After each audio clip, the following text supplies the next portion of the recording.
A new report out says the U.S. Air Force is simply too weak to confront China. The research published by the Mitchell Institute for Aerospace Studies says with the decreased defense spending and the increasing age of the tactical aircraft fleet, the United States just can't keep up with China. To talk about this in more detail is our foreign affairs expert, Lisa Daftari, joining us once again from Los Angeles. Lisa, if a military conflict with China erupted, the report says China's military and their air force could inflict severe damage on U.S. forces? Right. And it's a big wake up call. And, it's twofold, right? So this is definitely raising an alarm about China's capabilities because they have been focused and they do know that they need to focus and grow their military might. They prioritize that, I should say. Whereas the United States, it hasn't been so much of a priority. So we're basically sitting back and they're going full force. So that's a side-by-side comparison. And on the U.S. side, it's exactly what you stated, Hal. These are old aircrafts. We don't have as many aircrafts that are new and are new in terms of their technology. We also have an issue with recruitment. We have an issue with the messaging that's coming out of the military and the Air Force. We have an issue with overweight recruits. We have an issue with, the fact that we're not getting enough recruits. They're having an issue with bringing people that are, top notch to the Air Force, to the Navy, to the military, et cetera. So it really does send a wake up call both to the White House and to our military arms that they need to pick up the slack because countries like China, again, are very much invested on becoming dominant world powers. They are invested in their military might. And that's something that perhaps has become a faux pas in the United States to focus both resources and messaging and, of course, getting the right aircraft so that we can be, leaders of the world and have the military might that speaks to that as well. Lisa, the world has been watching Queen Elizabeth II's funeral quite closely. A number of countries, including Canada and the U.S., have sent the royal family books of condolences. Now, here's something interesting. The U.K. extended a special invite to Taiwan's representative in the country to sign a condolence book. Lisa, this is yet another slight on China.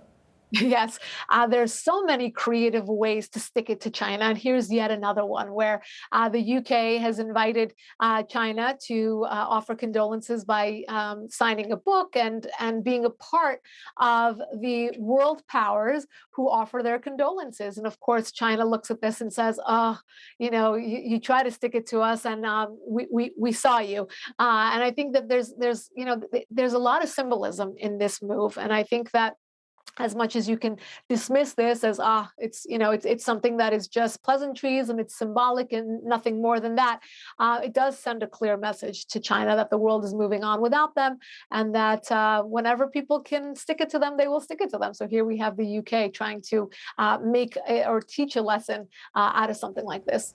Let's talk about the funeral for just a moment here and just the impact that Queen Elizabeth II has had on so many people around the world.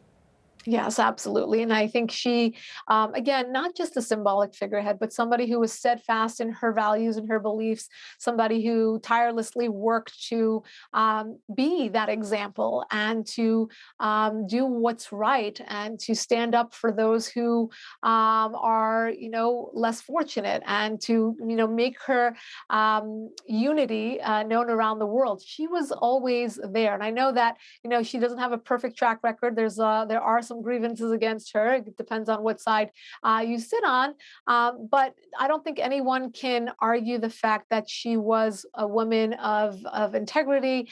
She's a woman who truly wanted the world to unite on the values that unite us all as human beings. So I think that she was a very important figurehead.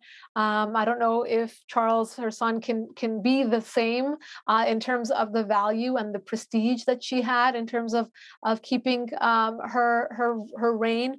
But she reigned for 70 years, and she did so with a certain class that was hers alone. She'll be missed here in Canada, I can tell you that. Lisa, there were some huge rallies in Turkey recently. Thousands of people lined the streets of Istanbul demanding a ban on LGBTQ2+ groups.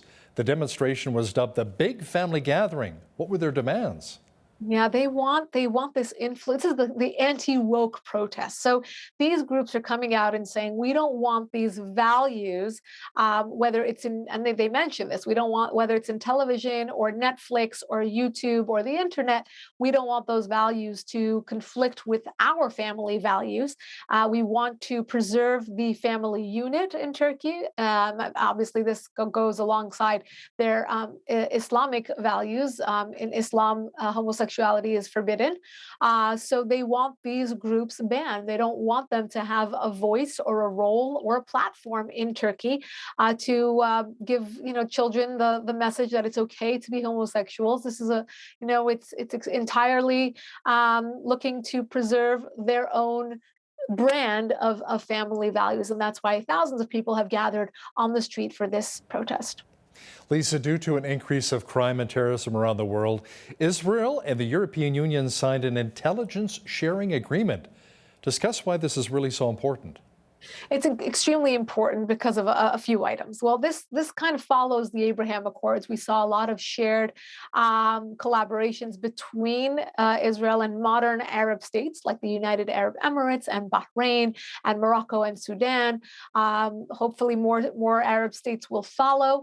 That is because of the realization that moving forward, those countries need Israel, whether it's for the intelligence, whether it's for the anti-terrorism, whether it's for water irrigation or technology or apps on your cell phone, that the Arab state could benefit from learning these tricks or getting this kind of support from Israel. Now the European Union is saying the same thing. And let me rewind back to 9/11, 2001. In the aftermath of the attacks here on the United States brought in Israeli intelligence forces to help secure our soft targets, like our airports, like our stadiums. And it's very important to acknowledge that Israel is a small country the size of the state of New Jersey that deals with terror threats day in and day out. So they have mastered the business of counterterrorism. And it is no surprise that the Europeans, and perhaps they're coming to this a bit late, but they have realized that they need to fortify their counterterrorism measures. They need to really harden the soft targets. If you remember, there were some very, very bad attacks in and around 2014-15 with ISIS on the march, Al Qaeda planning large scale attacks. Now we believe that they're back. And with the Taliban in Afghanistan giving haven to Al Qaeda, perhaps getting ISIS 2.0 back up again, there's much to worry about in terms of these bad actors getting into Europe and into the United States and Canada and elsewhere. And that we should, again, double down on our counterterrorism measures. Speaking of which, American-backed Kurdish forces in Syria have arrested 300 ISIS fighters, Lisa, in an effort to eliminate the terrorist group's presence and influence in that region. Yes. So again, they're back. There's a lot of turmoil within the Middle East, meaning that there are vulnerabilities, and where there are these pockets or these political vacuums, that's where they come up. Syria, we haven't been focused on. Iraq is having a lot of issues with their insurgencies. Of course, Lebanon with Hezbollah, Gaza and the West Bank with Hamas, and of course the Iranian regime, which has not been behaving, for lack of a better word, has continue to pour money into these terror organizations. Here in the West, we're talking about releasing billions of more dollars to the Iran regime. If we get into an Iran nuclear deal, that will free up more money for them to go on their terror sprees. So yes, there is definitely a global kind of panic right now that both ISIS and Al Qaeda will develop again and really beef up their assets and send their recruits out. And remember the difference between ISIS and Al Qaeda. Al Qaeda may retreat for a couple of years. They may come out with a large scale attack like 9/11, whereas ISIS sends out its recruits to do, even a one man, two man down kind of attacks. It's kind of like your do-it-yourself terrorism type of group. If you can, ram your car into a bunch of people, that's considered martyrism. So, there are different types of attacks, both against Europeans, Americans, Canadians, all worried that these bad actors will get into the country and try to launch these types of attacks. So the report of 300 ISIS fighters being in one place, it is no surprise. They are definitely looking to grow their group again. A 22-year-old Iranian woman has died after allegedly being beaten by the Iran regime's hijab police. Masa Amini was arrested for allegedly not wearing her Islamic headscarf properly. Yeah, this is an awful story. We've been covering it all weekend. This young woman was traveling to Tehran to visit her family. She was wearing her headscarf back a bit. That's what, most young people do. It's more the trend not to wear it so tight, not to wear it up front, so you at least show some of your hair. And she was taken into custody. Her brother was promised that she would be just held and then released. And while she was detained, she was beaten so badly, she suffered a head injury, which put her into a coma, and she passed very shortly after that. Only 22 years old, beautiful young girl. And there are protests right now on the ground in Tehran and other places in the country where they are demonstrating against the government for her death. And let me juxtapose this with another fact where the president of Iran was just on 60 Minutes, the CBS News program, and will be traveling probably as I speak to New York to participate in the UN General Assembly. Again, to have the ability to travel, to have an international platform at the UN, and then to commit these heinous crimes against their own constituents, it's really an important story. It reflects upon our own national security and what we do here in the West, our foreign policy vis-a-vis Iran. It's a very, very important and symbolic story, and I hope that her name is told and remembered, and that it is told in a larger context of what the Iranian regime is doing to its people. Absolutely. Wow. Now, Lisa, you mentioned 60 Minutes. I watched a recent interview with U.S. President Joe Biden on 60 Minutes saying the pandemic is over. Did that surprise you? Well, in certain parts of the country, you would never believe that the pandemic is over because you see people driving by themselves in their cars with masks on. Certain places you go, you're not allowed to enter without a vaccination. Schools where parents are not allowed to attend their child's, orchestra performance if they're not vaccinated. So yes and no. I mean, they can claim it's over. They can also claim that it's not over. They hold the keys to this hysteria, and so many people in this country, including young children, have been so badly damaged, and they're living in fear. They continue to live in fear, and it's a shame. It's truly a shame because the White House can send this message out that the pandemic is over because we're approaching the midterms, because it doesn't behoove them to have a country that's shut down as we approach the November midterms. But at the same time, many Americans are very much remembering how this country was shut down, how businesses were shuttered, how schools shut down, damaging, and really the test scores of these young children, their inability to have the verbal skills, especially for young children, is showing.